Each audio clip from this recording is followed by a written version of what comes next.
La soumission conduit au mariage. Femme soumise. Quand je parle de soumission, c'est pas que l'homme soit l'autorité sur la femme absolue. C'est dans un couple, nous les femmes, nous devons reconnaître notre place de femme. Ne pas toujours chercher à avoir raison. La femme n'a pas besoin d'élever la voix pour se faire entendre par son mari. Une femme qui connaît son mari sait quand lui parler, quand se taire. Et si tu viens vers ton mari avec une chose, il n'est pas prêt à t'écouter, attends qu'il se calme. Tu connais le moment où il est le plus calme. Tu connais ce que tu dois faire pour qu'il soit calme. Fais-le et cause avec lui. Tu verras s'il va pas t'écouter. Le mariage, c'est la patience. Souvent, je sors un peu de moi. Mais j'ai beaucoup fait, pas changer mon comportement, parce que une relation, c'est son de sacrifice. Et j'ai beaucoup fait pour qu'elle soit à l'aise, que ce soit dans tous les aspects sociaux de la vie. Ce sont des choses qu'il faut faire pour que la relation fonctionne. On ne change pas pour maintenir une relation. Une relation doit être quelque chose de naturel. Avant qu'on se décide, c'est moi de se marier, parce qu'on a senti cet amour entre nous deux.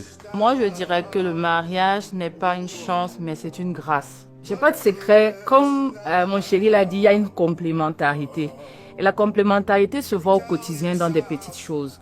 Au travers des discussions, au travers des dialogues. Peut-être je me suis améliorée sur certains points, mais c'est venu naturellement par rapport à l'amour que je recevais de mon chéri. Nous sommes croyants, elle et moi, et on prie tous les jours.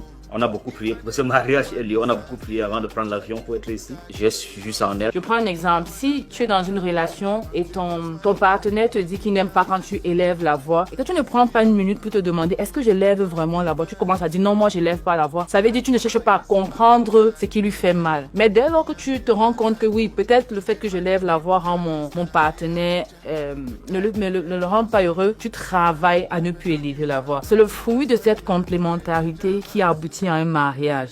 À tous les jeunes frères qui aimeraient se lancer dans cette aventure de mariage, je dirais c'est un projet à long terme, c'est un projet à vie. Il faut patienter, il faut chercher sa complémentarité parce que si on ne trouve pas une personne compatible, il n'y aura pas de mariage. La beauté peut être là, tout peut être là, mais il faut une personne qui vous complète.